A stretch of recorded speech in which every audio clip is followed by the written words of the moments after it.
civilization. A hero from another time.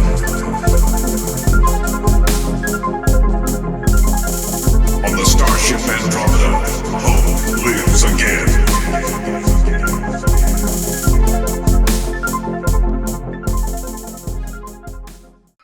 I'm glad you guys picked brighter shirts this week. I think that's going to pop on the screen. Hang on. No, I'm back. I've got my Mariner shirt. Oh, he's got gray on gray. Look at that. Do my Hulk Hogan with my Mariner shirt. I'm actually quite warm, so I might take it off. Mine at least is thematically appropriate. Mine is today's a good day to die. I had gray on. I'm like, no, I got to change. I'm going to be on these two. I actually don't have that many bright t-shirts. I think I have like one blue one. I think most of my wardrobe is fairly bland. Well, after this series, I'm going to be getting a Tyrannosaurus bright green shirt. So it's going to be good. It's going to be good. Get all that hot Andromeda merch. Anyway, welcome back to the Holodeck. Is there Andromeda merch? Is there even? There must be somewhere. There must be like action figures, I'm sure. Because it's Is there a Roman candle that extends out with a bad CGI effect?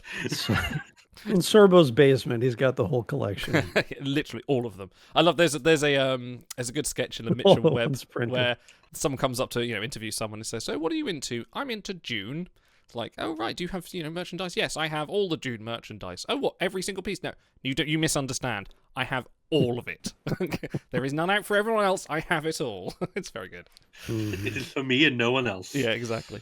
Anyway, welcome back to the Holodeck. We are carrying on our second part of this premiere to this series, which is an affirming flame, which is taken from the same poem which we described last time. I think every title is from various poetry, real poetry, and then the quotes at the start are just made up. But would you like? Oh, are we gonna get more quotes about how big dickiness or not the Federation? Yes, the Commonwealth. The Commonwealth. Yes, the Commonwealth. Difference. Sorry, about how big dickiness that is. Okay, that's gonna be fun to look forward to. All right, I have a question. Are they up their own ass about this? That they pull from poetry for their cheesy sci-fi every episode? Oh yeah. It's. See, the thing is like if you're of a certain caliber, you're allowed to do that. Like when Discovery did that with season 1, I felt like it was appropriate, especially because a lot of those titles are very flowery and long anyway. But Andromeda has not earned that. I'm sorry. Well, with Star Trek, I think it's Latin. They managed to slip Latin in about every third episode. So. Yeah, or like Plato quotes or things like that. Whom gods destroy, or various. Yeah, but those are like, I don't know. I feel like they at least aspire to be about something, where so far the most that this has been about is like, oh man, what a gift to, like, what was that quote about women in the first episode? No. Let's just forget it existed and keep moving on. Yeah, I wasn't sure if I could burn them for that, but thank you for affirming the flame. Oh, well done. Oh, very, very good. Would you guys like to see a hot trailer for this episode? So, is it going to have the exact same rising shot of the Andromeda? You have 3 trailers again? No, I just have one per episode now. Okay. So just the one for this one. Okay. So let's punch it. Hit me with your best shot. On Gene Roddenberry's Fire away. Andromeda, the series premiere continues. I want the ship. Attacked by mercenaries. Kill him. Drifting towards more destruction. action. More slow-mo. Captain Dylan Hunt wages a he's got body armor now. To save his crippled ship. Fire! And all new. That's insane. Gene Roddenberry's Andromeda. Oh yeah. Wow. Okay. How does that stand with you? What would you pre-rate that? I think it's going to be funnier than part 1. I'd say that. Like, there's a lot of goofy-looking CGI in this, so I'm optimistic. Did he have a boomerang? Is that what he threw? That was definitely Sorbo? some CG boomerang there, definitely. Some kind of batarang. I heard like a slide whistle going. So. I'm gonna put that in. There's so many bloopers you could put in with this. That reminds me, have you guys seen that video of the Matrix, and it's like the fight in the subway, and then it's like every time it just cuts to like him doing that, and then he like gets Agent Smith and the thing goes, blah, and just does it like 50 times throughout the fight? No, I've not seen that. I can find I need to share that with you guys when this is done. It's Please hilarious. do. I'm imagining that, but with Andromeda clips, and it's making me happy. Okay, All right, pre-ratings. I saw Sorbo in body armor, and I swear I heard a slide whistle for that boomerang. So I'm gonna go with a 2.8 out of 10 for my Ooh. pre-rating. 2.8. I think it might be a disaster. I feel like I'm going to be slightly more generous, but not by much. I'm going to go with a 3 because I think I went with I came to a 4 at the end after a 6 for my pre-rating, and I was way too generous on my pre-rating last time. Yeah. I need to be pessimistic and hope that I can be surprised. I think it's gonna be either an 8 or a 3. There's nowhere in between. It's gotta be. I Pure don't peak think cinema. this series is capable of 8. Hate, definitely, but not 8. I'll be the most optimistic one here. I'm gonna go with a 4. I think it's gonna hit slightly less than average. I mean, yeah, The least pessimistic. the least, yes. I think we're gonna go because I think 5 is my benchmark to where I go. Like that was surely that's like breaking the ice of Enterprise. It certainly was an episode of something that happened on television, and this will be It slightly is the less. pure median of series. Yeah, exactly. This is your benchmark from which everything else should be judged superior or inferior. But okay. I think it's time we stop the pre-ramble and go on to watch the episode.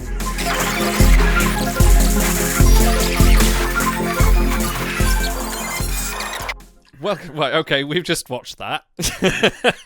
Okay, hang on. I had to pick up this. The Andromeda theme, March to the High Guard, composed and performed by Alex Lifeson of Rush. Of Rush. Oh my gosh. Of Rush. Wow. This episode had it all. Just when I thought I couldn't get any more We've got Rush, guys. big dick energy to it. Oh my god. Okay, obviously we see the conclusion and the setting up of the Andromeda crew here, with them overcoming the malicious Gerentex. I'm not Ben feeling and very Jerry's. well. I don't think I'm available next week.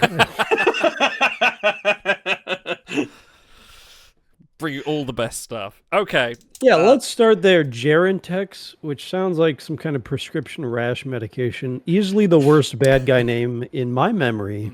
Can you think of any worse bad guy name than Gerentex?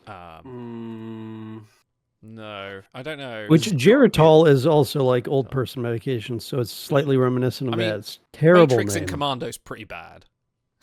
It's out there, but Commando gets a But pass. the thing because is, if you it's just chopped off the text, it's like Garen is like a relatively.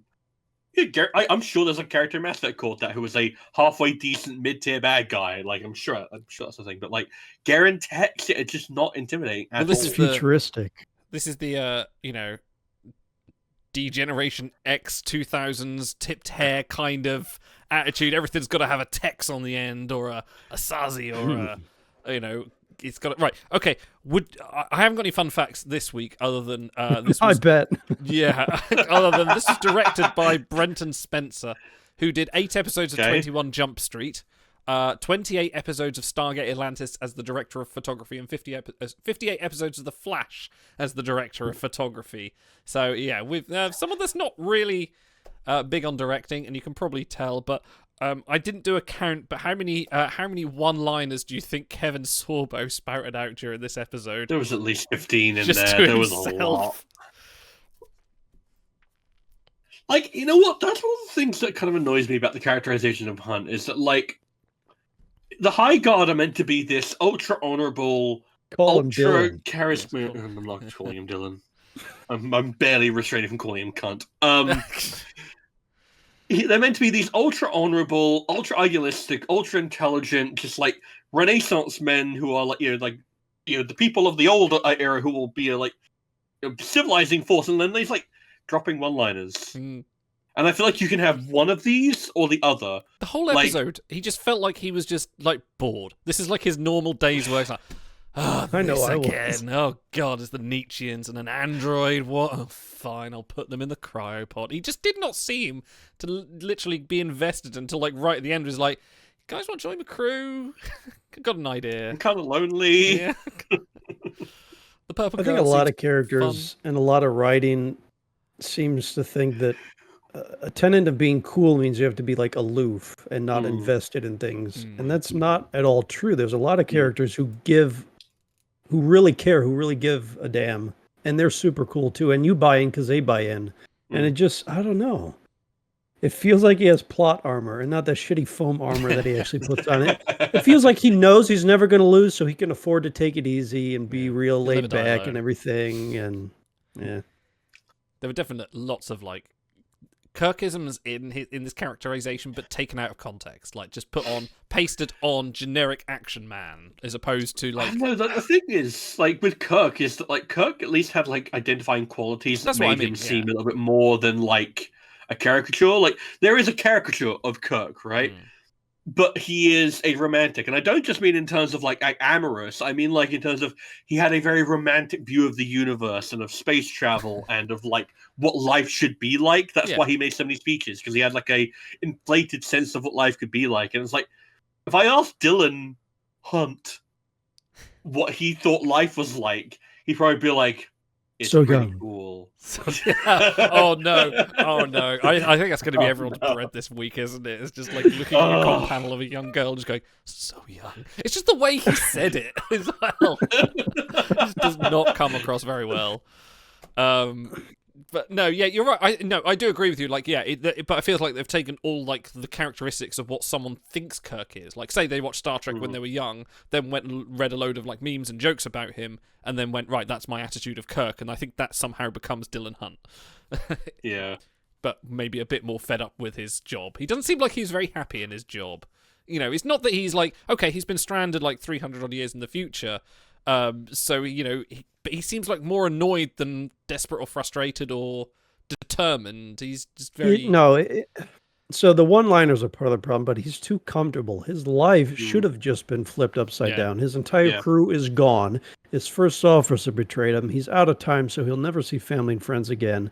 People are boarding his ship, shooting at him, and he's just so suave, and he's calm, and he's giving these one-liners, and I've got everything under control, and it's like, it's a complete mischaracterization of how he should be. Yeah, because I'm thinking of like, let's do a direct comparison, right, to Kirk in Where No Man Has Gone Before, where he has to deal with the whole struggle about like Gary Mitchell losing his humanity, and Shatner plays that well. It weighs on him. You can tell that it weighs on him, and it's like the closest that like Hunt ever gets to in this pilot, second part, is when those two random women go in the escape pod and fall into the singularity screaming like while they die. And it's just like, it's this weird, like, tonally inconsistent, weird moment. And like he emotes then, it's like for people he doesn't even know. And it's like, okay, cool. So he cares, but only in that one specific moment. Otherwise, he's just like, yeah, I'm gonna throw so young. I'm just going to drop that at random points in every conversation. Just in that context, just to make you laugh. It really does feel like he's meant to be a Kirk, but he doesn't have any of the things that make Kirk interesting. I do question why they turned on the comm call just to hear him scream their last breaths. And then they disconnect the call and move on with life. Like, what?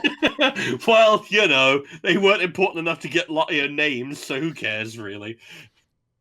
What do we feel? Because now we've had a bit more of an introduction to some of the other characters. I want to sort of talk about a little bit about Tyr. Now we've seen Tyr, because it's the first time we didn't see him at all last episode. Now we kind of get him here, and I'm very confused by him, because I can't work out whether he was trying to be like the Terminator or whether he was just trying to sort of just be a mercenary.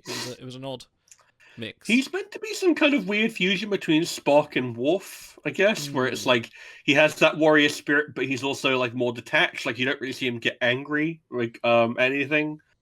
I feel like if we're talking about Nietzscheans, because now that's the thing we have to talk about, he's a more interesting version of that than I don't even remember his fucking name from the first episode. Rade, yes. Yeah. He's more interesting than that because he's not doing the whole grinning evil villain shtick. He Rade just Del Rey. feels. Shut up. So yeah.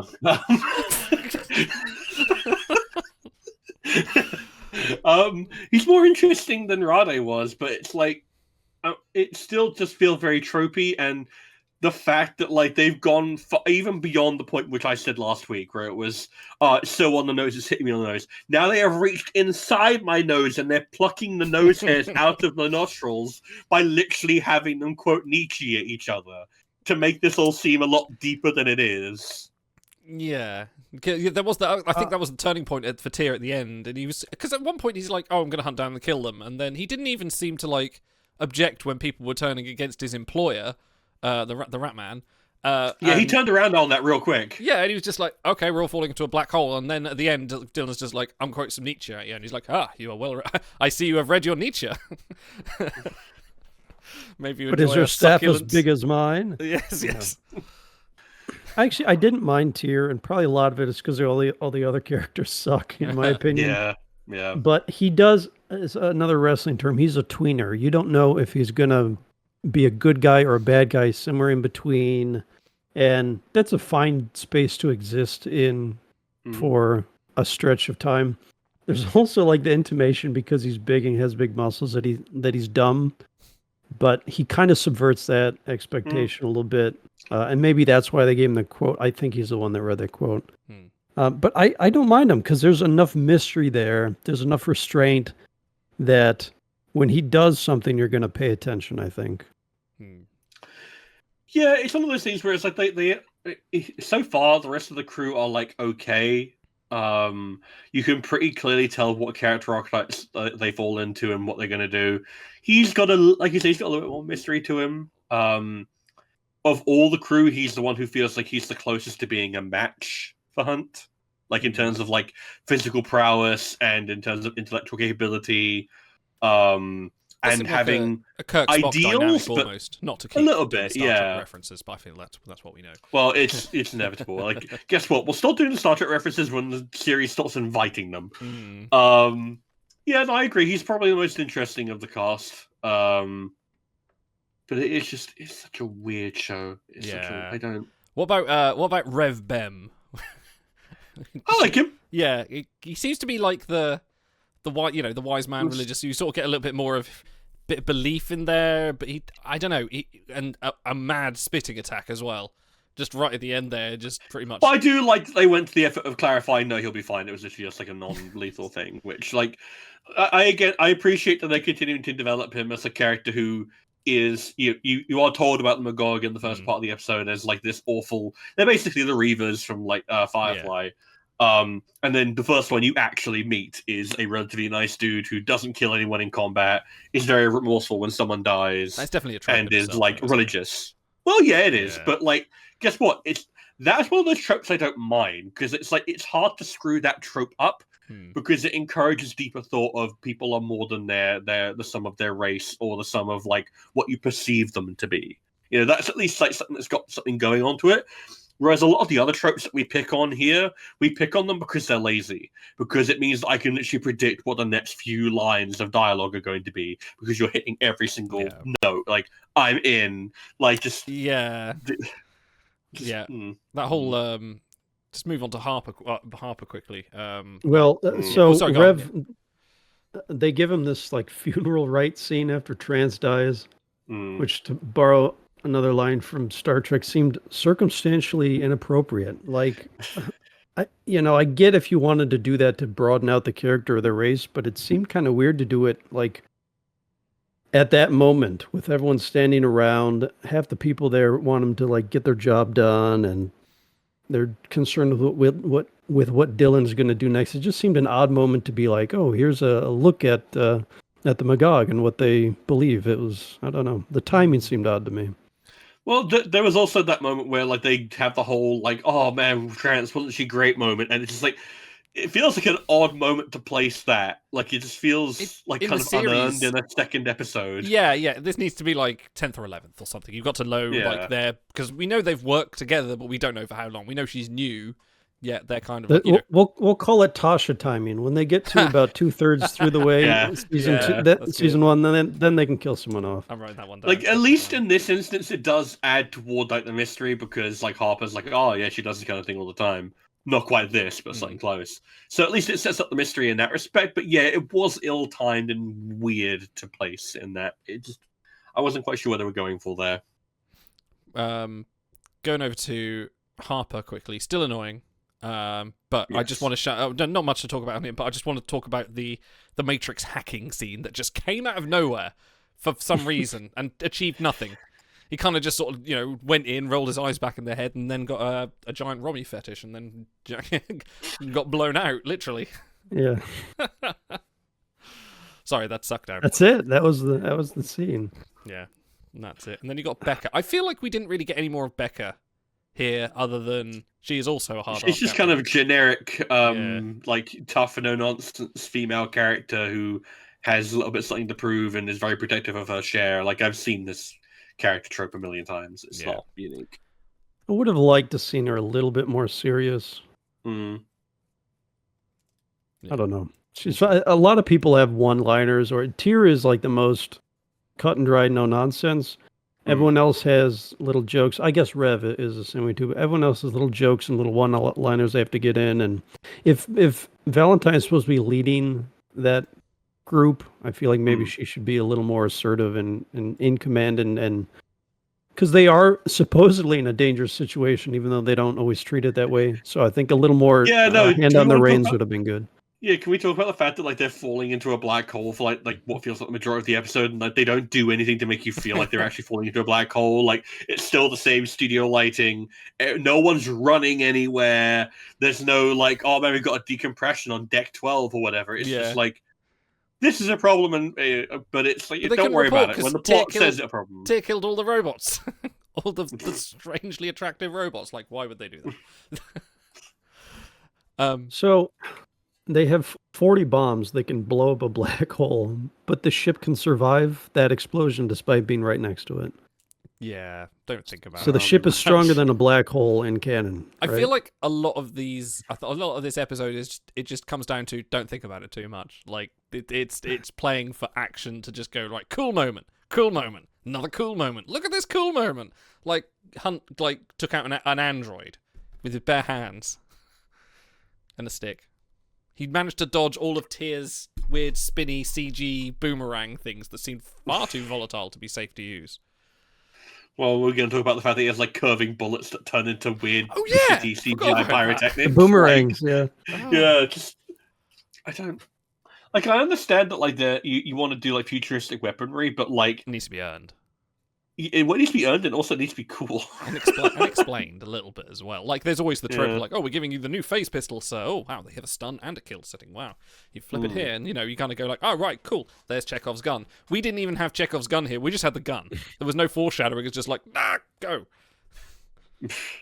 I have said for years on this channel how much I love Technobabble. Like when it's done well, and all you need to do is make things sound like vaguely possible, or like explain things in a vaguely scientific way, and they don't really do that. They did a little bit more in episode 1 with a couple phrases, but now it just feels like, oh, just blow it up and that'll solve everything. Yeah, just shoot the black hole, that'll fix the problem. All right, hold on. Let's move away from the specifics and talk, because all right, those mercenaries' voices. I've never heard so much ADR on any show. They ADR almost every line in this show, and I'm wondering why, because it's all interior sets. Because the real voices probably sounded like this. Do you like me to kill them, Mr. Tyr Anasazi?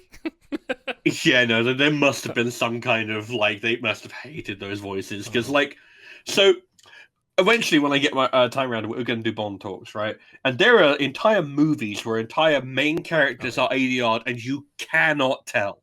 Like, the main bad guy of Thunderball is a guy called Emilio Largo. He's like played by an Italian actor called Adolfo Selfi, I believe his name is. And he's ADR'd. And he's ADR'd. And it's actually really funny because basically he got hired for another role after that, and they expected him to sound like he did in Thunderball, and then he just turns up with this incredibly thick Italian accent, and they was like, "What do you mean you don't sound like that?" I was ADR'd, of course. But you can't tell because they do such a good job of like matching up to the physicality of the actor and matching up like the line read so that it reads naturalistically and like so that ADR it matches the body language. ADR ADR is everywhere. It's fine. The ADR is a completely fine tool that you don't even notice if it's done well. That's a good way. But here it was so glaring. Like this, like a kind of like rotund Asian guy, and he just comes out sounding like he's like a fucking he sounds like a kind of warfish. I think was the voice they were going for. I'm like, that is not that man's voice. Don't try and tell me it is. And like, maybe you should apply him for that. Just have him have a little weird like patch on his neck that makes it sound like he's got like a voice replacement or whatever. Like, Dude, add just to the give him world. Bane masks. Yeah. If you're gonna ADR him anyway, maybe they didn't know. Oh, Maybe they didn't know. yeah. They were like, "We've got the dailies back, and you all suck, but we're too late to re-record it." I guess. So what about the other rat men that were on the ship, especially the one that was in the village people costumes as well? Dude, Where did he they had- come from? He's a gay cabbie driver in New York City. He's got sequins over his little cabbie hat. And they've got like BG's looking silver lame jackets. It makes no sense to me. Also, his nose, Gerental's nose, is like Rudolph the Red-Nosed Reindeer. Why do they give him a bulbous red nose? Because he's So an that he alien. looks gross. Like, that is the thing that kind of like annoys me, is the fact that like, so in like Mass Effect or Star Trek or anything with like a sci-fi race, like 99% of the race is going to be like conventionally attractive by our standards, because guess what? You don't want to be looking at an ugly alien for the majority of the thing, right? And here comes RevBem. And like Andromeda said, no, fuck that. Welcome We're to going to make our Trek. alien races as ugly as possible. Yeah. Apart from the female one that you want to fuck. Yeah. That one will make as conventionally attractive as possible and just paint her a different color. Like, Revdam and like Gerentex both just looked. They look like subpar TNG season 1 alien makeup. They look worse than the Antikins, What you a know? handsome race. Like, they just don't look good. They look kind of messy and unfinished. And like, I guess with the Magog, that's kind of the intention. And maybe with whatever the heck Gerentex is, like, whatever race he is, I'm sure they remembered it, but like, I need to find out. I just don't like looking at them. I'm like, get off the screen, please. Get off the screen, I'll Oh, go. he's a night sider. That's what he is. That sounds vaguely. Oh, and he does come back in an episode called Fear and Loathing in the Milky Way. Oh my god. All right. What do you suppose they spend their budget on? Because it's not ship CG. It's not explosions. There's no particle weapons they're using. It's not script, certainly. So, what do you reckon they spend all their money on from week to week? That cyborg doing that one flip down the hallway before she just walked slowly toward Dylan Hunt. Yeah, she cartwheels down the ramp during the fight. Yeah. What? And then she doesn't even do the kick or vaguely anything, cool yeah. silly thing of flipping all the way and then doing a kick. She flips once and then just goes. No, you know what it is. This has come out post Matrix, so that's why she did the wall run. She did the flip. She's wearing all the Trinity stuff. This is weaving in the jacket in scene. Yeah, because I was going to say, the other thing they aren't spending money on is the fight choreography, because there are moments where it looks vaguely okay, but like the majority of it just lacks impact. I don't ever look at it and go, "Wow, that was really brutal," or "That was a really impressive move." I go, "Wow, you." No, but Dylan sure Hunt you wasn't paid some trying to person kill to do them. that. He was trying to. Yeah, okay. It's like he's not trying to kill us. All right, Otto's fallen asleep. Let's move on. Oh, one other thing. How many again? I haven't counted, but how many tropes do you think you were All of counting them. through? Like there were so many. It was lit. No exaggeration. Every 10 seconds they hit another trope, and it was so thick, especially in the middle of that. It was like it was too much. Like even if you're not up to speed with sci-fi of the time, or you're not a big cinephile, like you would have known dozens of tropes and tropey lines that they included in this. It was rough. Yeah, it's like I'm in. Why should I trust you? The enemy of my enemy is my friend. Like doing the whole Die Hard situation, which we already had in the Freeze one. God, yeah, it was that one. Like he who stares into the abyss. Just like the sheer amount of like. Ho ho ho! Now I have a cyber lance, motherfucker. Yeah. I wish Yeah. that would be an incredible line in this show. Yeah, do you know what? It's actually perfect setting. You could have left one of the bodyguards with a note on it saying "ho ho ho." You know. Yeah, that would have been fun. But we can't have fun. Yeah, all the tropes. All right, let's go on to our Bread. What was your bread of the episode? I've got a feeling I know everyone's here, so I won't jump the gun. I'll be nice, but let's start with you, Otto. What was your bread of this episode? The thing that stood out to you the most? Probably So Young. Yeah, there it is. That was a life raft in this Titanic of an episode, because every 15 seconds I would remember it. I go, that was pretty funny, actually. And then I just kept hoping for another line that was vaguely passable in terms of dialogue, but it was Yeah, it was that. That made me chuckle. There was one other scene I like. If we do best worst later, I'll bring Okay. it up. But it was that because it was pretty. That's going to be popping up in future installments. Stars, what was Um, your bread? My bread would probably be just Tia just like shooting a circle around the hatch where Dylan Hunt has gone in, as if like to scare him or to like if he had locked the hatch behind him, I'd understand. But instead, he's just like, it's like, are you trying to intimidate him? He's moving. He's going away. I don't understand. Like that lack of accuracy. Like that man has gone to the Stormtrooper Academy for accuracy. Just incredible. It's like when you're trying to establish this guy as a credible threat and then as a credible member to join the crew based on his combat prowess, I don't want to look at him and go, can you even hit anyone? Did he actually shoot anyone in this entire episode? Did Tyr actually? Yeah, Tyr actually really didn't do a lot this episode. Like he came across as He like didn't the hard shoot anyone. man, but yeah, he attacked Dylan and lost. He got all the androids. He shows up on the bridge with like a bag of android there's heads. defenseless androids who don't even fight back. Like the proud alpha. yeah. Idol, what's your bread? My bread is probably the Harper goes into the Matrix scene. You know, he goes, oh, I can take this one. It's a book of self-defense or something like that, doesn't he? And it's like, oh, right, this is what I was learning. And goes in and we get that nice, like, I say nice, that really crappy green screened. You're inside the machine now. You're inside a computer with a giant Lexadoig. He lands with the 3-point tripod superhero pose. Yeah. Yeah. Just... Actually, that's where the budget went. I think that scene. Oh god, yeah, you're probably right. That bad cyberspace CGI. Oof. Mm-hmm. Probably be more of that. I reckon. Him and Romy will be having a lot of interactions in that space. Like, need something fixed? I'm here. All right, let's do our. The best advice I can give you is to just be yourself. You're the worst thing that ever happened to Zek. You're the worst thing that ever happened to me. Actually, that's the second best piece of advice. In fact, you're the worst thing that ever happened to the entire Ferengi Alliance. No. Just stop saying that. What was your best and worst moments of this episode? Let's start with you, Stars. Oh god. All right, zero in on the worst. I'm just gonna pick Gerentex in general. Like, I understand the character archetype they're going for of just like the sleazy middle like man, criminal who you'll start a villain. This is the most simplistic thing in the every RPG in the goddamn world does this, right? But he's just such a uniquely shit take on it. Because he's not intimidating. He doesn't even feel sleazy. He doesn't feel credible. And, like, it really doesn't feel like his actor knows his lines particularly well because of the way he enunciates them and says them. It's like, he feels uncertain of what he's about to say every line. And it's like, it would be fine if you could leverage that into making it seem like he's unpredictable and like he's really, really freewheeling and like he's dangerous because you don't know what he'll do next. But it's like, instead of just feels like his lack of direction. His makeup is ugly.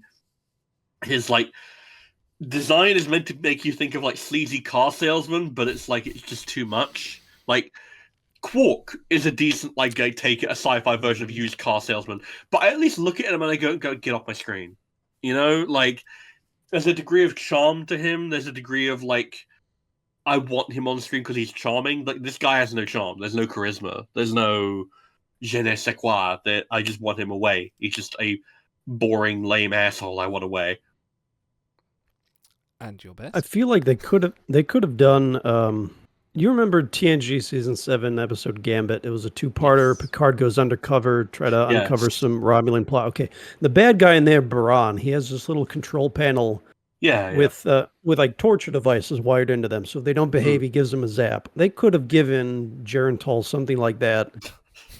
I should probably stop saying his name wrong on purpose.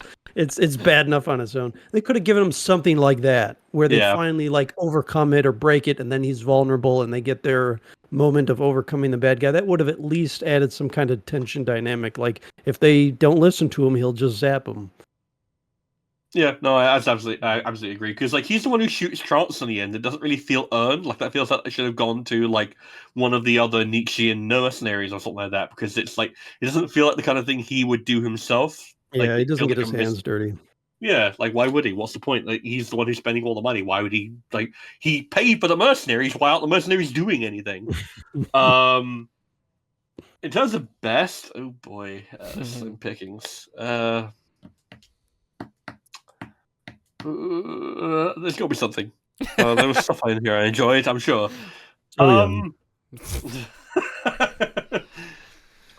I guess like Tier's actor is doing a decent enough job.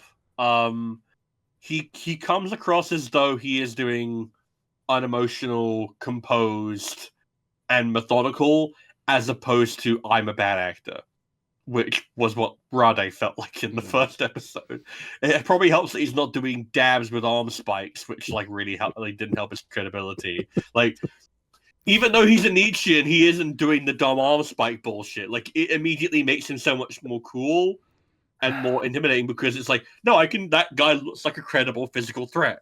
And I believe it, even if the episode works against that in places. But yeah, he's probably, I would say Tier is probably the best part of the episode for me. Star's gonna hate me for this, but in terms of credible physical threat, him versus Worf, Tyr is like miles ahead. And not that Worf isn't a tall, strong guy, but in those like early season TNG outfits, the pajamas, they ain't doing nothing for him. Like in later you versions, can tell that Michael he's got the Dorn big is, like, he's a big baldric and dude. everything. Yeah, he's a big dude, but like he isn't like bulked up, whereas like Tyr is like was probably at least partly cast for the fact that he looks like a fucking brick truck. Like he is a big man. It's like, yeah, he's a credible physical threat, and like he can at least act, which is more than I can say for some other people in the cast. Idol, what's your best worst? Oh, you go for me first. I'll go my worst, which was Dylan Hunt one-lining everything at every opportunity. Yeah. Even saying, he meets up with one android, he goes, "How are you doing?" And then about literally 2 minutes later, meets up with another group and is like, "How are you doing?" He says the same line twice, which would make sense if you weren't on a TV show. Because he's like, "No, I didn't do it right the first time." I did it. Yeah. Yeah, thanks, Joey Tribbiani. But him just constantly one-lining like, one down, put him in the cry for two down. What a rough day I'm having. Not the best day of my life. My entire world has fallen apart and everyone I knew is dead. It's like a Dilbert comic, anyway. Isn't it? Yeah, exactly. A little bit. Yeah. God, middle management today. My best. Oh God. I mean, it's hard to find. I suppose them teaming up. I don't know. Oh no, even his speech to get them to come and join each other was rubbish. Even that was full of tropey holes. Dylan Hunt just going like, "Could be an adventure from a lifetime," and you could come with us. And, I don't know. I don't think I have one. I don't think there is anything salvageable in here. I guess no. I'll come back to me. Also, you go. I'm gonna have to think. All right. Since you said it, I'll actually say that was my favorite part of the episode. Was the speech at the end, because it is Star Trek E. It's like, what does he say? If we're going to restore the Commonwealth, we have to restore it for everyone.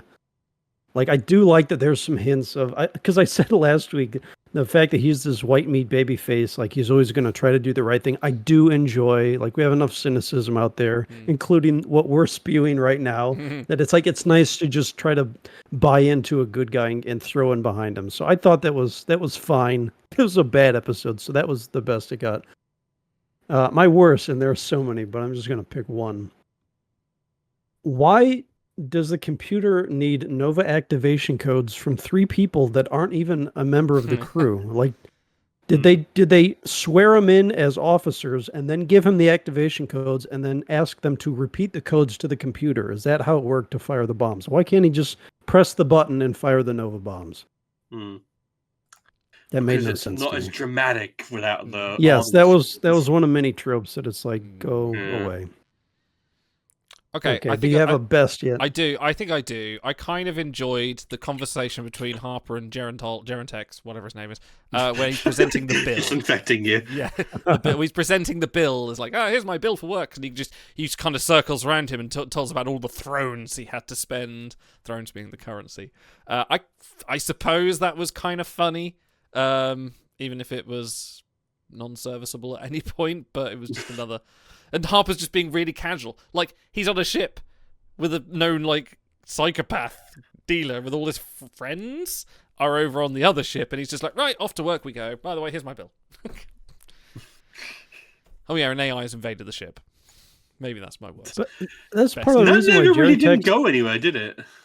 That's part of the reason why he doesn't work as a villain, because even like the techie guy who you're supposed to be able to easily intimidate is demanding pay from him. Like, he's not at all threatened or slighted in any way. He just wants his money.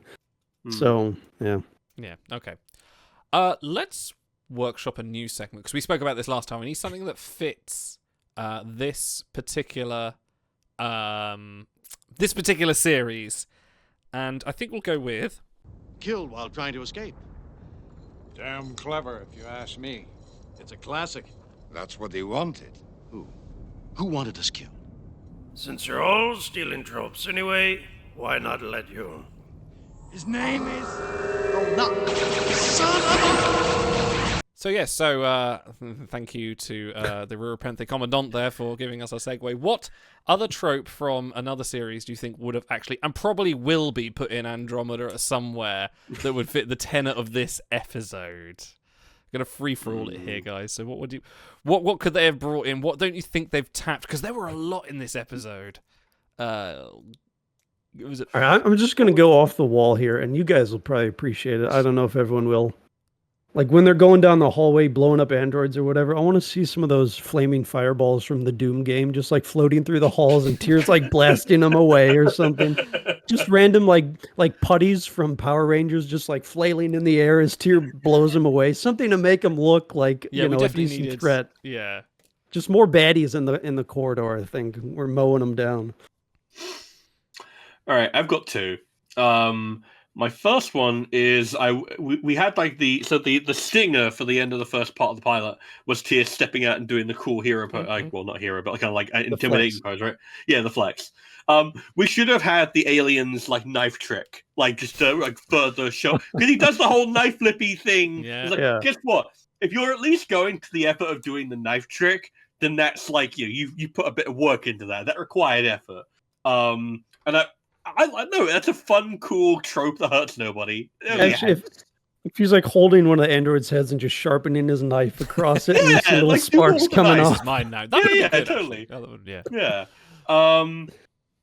What was my other one going to say? Oh yeah. We should have just had like straight up like a test of strength between like Hunt and Tia. Yes. Like lean straight into it. Like why not? Like the whole like with the bow staff and like whatever is like it's whatever. It was probably some of the better fight choreography, but still wasn't great. But if we had like leaned straight into the machismo and done full test of strength, that would have been hilarious and fun. That would have elevated things.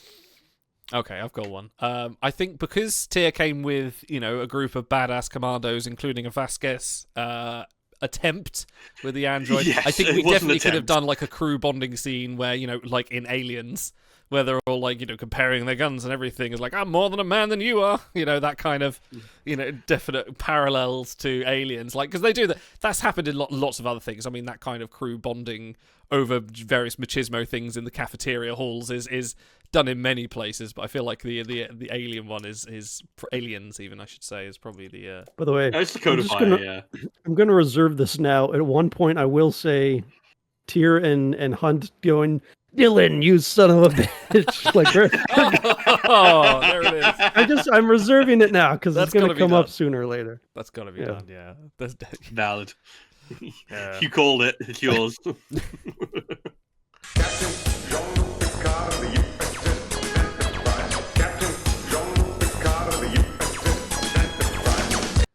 And so my question is for the two of you: if we had a certain other captain in place of one Dylan Hunt, what would Jean-Luc Picard do in this situation? If he was thrust onto the Enterprise into the far future and a ragtag group of people tried to take over the Enterprise, aka Starship Mine.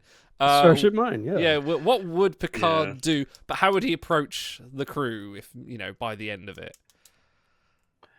I feel like Mr. John Luck Pickard would have done a lot less scripting. Mm-hmm. We have the funny thing is that he's actually a bit more cold-blooded than Hunt is here, because he leaves like whoever the Tim Russ plays in that episode to die, just like at the hands of the Baryon field. Like he creates the anesthetic arrows and stuff like that, which shows a bit of an ingenuity. But like he is still relatively cold blooded, and he's like, well, if someone has to die, then guess what? I gave him the chance. I gave him the shot. I feel like he would have done a lot more observation of the invading members of the crew and like try to approach them or like work So on their young. each individual psychological. We wouldn't have had so young. Each individual psychological sort of like angle.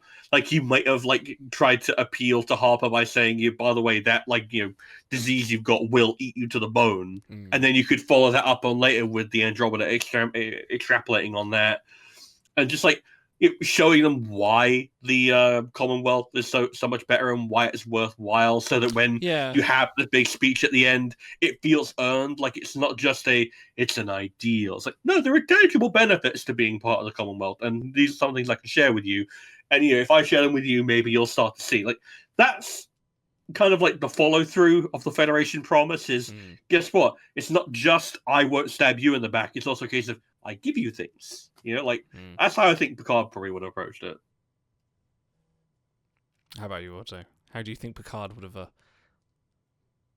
Yeah, just expand on that Starship Mine Home Alone thing where instead of defeating everyone in hand-to-hand combat, he just lays traps and little explosives or little whatever, and he can still throw them in stasis one by one, but do it in a more clever way, I think, than Dylan did with explosives and weaponry and stuff. So yeah. I'm envisioning more I think he would encounter Trance, because he does have that encounter with Trance somewhere, but Sorry, can I just, to finish the point... Oh, yeah. Have like big giant like balls swinging from the ceiling that knock him in the head or something. Just like go over the top with giant, like those swords that swing back and forth like full Indiana Jones type. Oh my gosh, sorry. Get the Crushers from Galaxy Quest in there. No, I think he.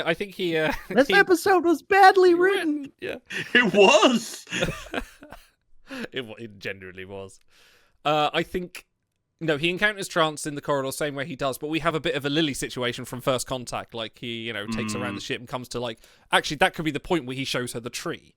And that's the point going, look, this is the promise of our future. And the speech about what the Commonwealth, the Federation, means is, this promise of the future and what we can do for you. And it ends up, you have that scene where Trance comes back and she's the one that convinces the crew, rather than, them just shooting her. But, that's the scene where they bring her on side to kind of go, like, actually, we're a big misunderstanding here. Like, that, I could feel like he uses his diplomacy more, but then, I suppose you're right, he would be a little bit of Starship Mine with the mercenaries and Tyr a little bit. Well, yeah, with Trance, I feel like you could easily have done that, because like they just kind of go, and she's alive, and she says that it's because Hunt saved me. It's like, no, he didn't. Yeah, he straight up didn't. That's a lie. You didn't mean that. Kevin Sorbo did so nothing. If you had it, well. if you'd had that and then shown a scene where she comes back to life, but she is struggling, like she is like visibly in pain and like struggling to like completely come back to herself, and he gives her medical attention, that I feel like places would one hand on her head, like, I will use my Commonwealth healing powers. Yeah, which by the way, they're in sickbay in this episode, and they just have this shiny yellow field that fill the whole room, and then he's healthy again. That was pretty hilarious. Yeah, that was. Oh boy. I'm sorry. I keep trying to genuinely smile, and instead I'm just grimacing when I think about all these scenes. It's so young. I'm going to Photoshop Neelix into that. Neelix on the picture. No. All right. I think we should skip this Kevin Sorbo one. I don't think we've got anything meaningful we can add to that. That's fine. I did write something, but it's political, and no one needs to hear that. I think we can leave that out. I think we can do that. Okay, now it is time for the final section. I can show you my rating code. Schiller rating 3.5. Associational rating norm -3. That's much too low a rating. It's not accustomed to seeing an unsatisfactory rating on a member of my crew. Yeah, Dylan. Not so satisfactory. Okay, rating criteria, gentlemen. Who would like to submit a nomination to the court? You've got nothing? It's you, Idol. It can't. Rescue I've us. got one. I haven't got one, no. Have you got one? I've got one. How many hilariously 80-odd lines out of 10? Okay, that's good. 80-odd lines out of 10. Okay, I'm going to give this a solid 2.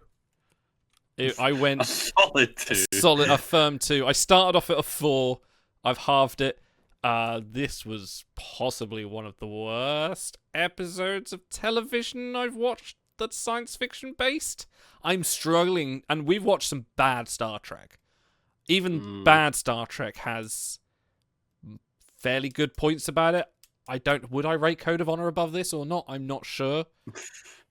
I think this I'll remember Code of Honor. I remember Code of Honor. Yeah. I won't remember this in a week. No. I just felt this was just too actiony. This was too quippy, I don't think this is kind of representative of the show that happens, because it gets more episodic and they have more Star Trek-esque type adventures, and I feel like this is not just a bad introduction to the crew, it's a bad introduction to your hero that doesn't really service the rest of the series. It just kind of feels like we're going to put a load of cool things in there, a little bit of character development, mix it all up and have them fight a rat man who nudges ships into black holes. So yeah, a 2. The saving graces are just like, okay, I'm intrigued about the character of Trance, of Rev Bem. Tyr's kind of cool. And where do they go from here? What is this universe? That's the other thing they haven't really explained in either of these 2 episodes, is what was the Commonwealth? How many planets are there? Or what kind of system is it from? Is it from Earth? Is Earth a thing here? Or is this somewhere in the future?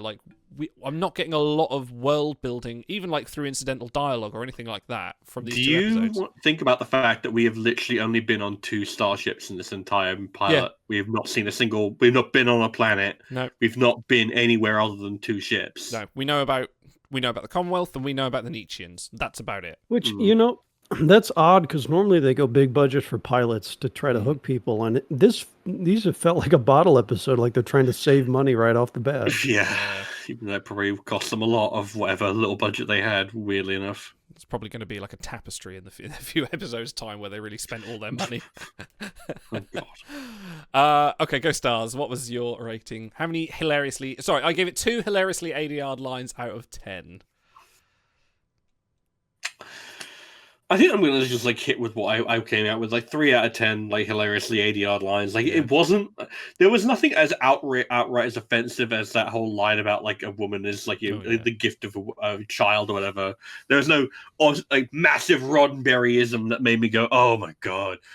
But it was just even tropier and less memorable than the first episode, which just wasn't. I was having fun, but only because I was watching it with you guys. If I again, it's the exact same thing with the previous episode. If I'd been watching this on my own, I would have clicked out at 5 or 10 minutes in. I would have lost interest. Auto. I can't even fake a modicum of enjoyment for this episode. There are episodes like Code of Honor, which leans into negative racial stereotypes, or Charlie X, which is extraordinarily sexist. And I feel like that's almost a crutch for how bad an episode is. It's so easy to slam on something that grotesque. This doesn't have any of that. It's not technically it's okay. Most of the effects are not they're not good, but they're not hilariously bad. There's no sexism like there was in episode 1. It's just the floor. The floor is so bad on this. There's nothing that really piques your interest. There's nothing that's exciting or leaves you wanting more or questioning why things are. Maybe the Rev's funeral rites or whatever, but it's just, for it to be this bad with nothing clearly offensive that everyone can rally around is actually kind of impressive. You wish it had been more offensive. I mean, that would have been easy to slam it, but it's just, oh man, it was I feel a little bit nauseous, actually. I'm going to give it 1 badly 80-yard lines out of 10. They could do something, definitely, this crew, now that I'm getting to know them, could do something that really blows the bottom out, but it was just, and for this to be your pilot, too, like we said, where was the budget? It was nowhere to be seen in anything, impressive. The characters actually took a downward turn, almost all of them in this episode, except for Tears. So, yeah, 1. Bro, 2 down, 3 to go. That's all I have to say. Oh, I'm just trying to see if there was a budget anywhere. I don't think. Oh no, there wasn't. I can confirm there wasn't. Someone on the forum just said, "Do shows like this normally start on a lowish budget and get increased?" They said, hoping, indicative, praying. Okay, well that brings this episode to a clean, solid 2 average. So we've averaged it out with we were 1, 2, and 3. No points, literally 1, 2, 3, straight down the line. No one wants to think that hard about it. Here. Here's hoping, because we've got 3 more episodes left. We'll see where I am intrigued to see what they do on like a normal episode. Are you? Well, no, I am, because I feel like I have a feeling they do the big kind of like, oh, let's be a movie for like the opening, and I feel like they kind of get more into I don't know. I'm basing there is something that made me watch 4 seasons of this. It may have been boredom. It may have been curiosity. I mean, I don't mind Yeah. if we get done with 5. Yeah. Maybe just pick like IMDb's highest 2 rated episodes or something, and see like where the promise lies. Where the ones are. Actually, I was thinking during the week after we had seen the pilot, I was thinking about some of the script ideas, and I do like the premise of, like the last desperado goes into the future and he's got to restore hope, and like there's a decent premise there, but they're just executing it cosmically bad so far. Did you know that in 2001 this won the Leo Award for Best Visual Effects in a Dramatic Series? Was it the staff extension? Is that what won the award? Was it judged by the blind? Like the Leo Award, so I don't know what they're like. Anyway, thank you for joining us on this one. We'll be back in another week with the next episode, which is titled To Loose the Fateful Lightning. So any guesses? Oh, last bit, any guesses what that episode's about? What do you think? I shudder to think. Okay. They're going to beam down to a planet where everyone's wearing togs, and they're going to sacrifice people to the giant Sarlacc pit god that they worship, and then they have to teach them how to kiss. And Hunt grabs one of the young women and teaches them how to reproduce. That's my guess. I'm pretty sure there's something somewhere. I'm gonna hope and pray that we get another So Young. So young. On that note, we'll see you next week, and always remember, stay Hunt. Stay young. Stay young. On the starship Andromeda, hope lives again.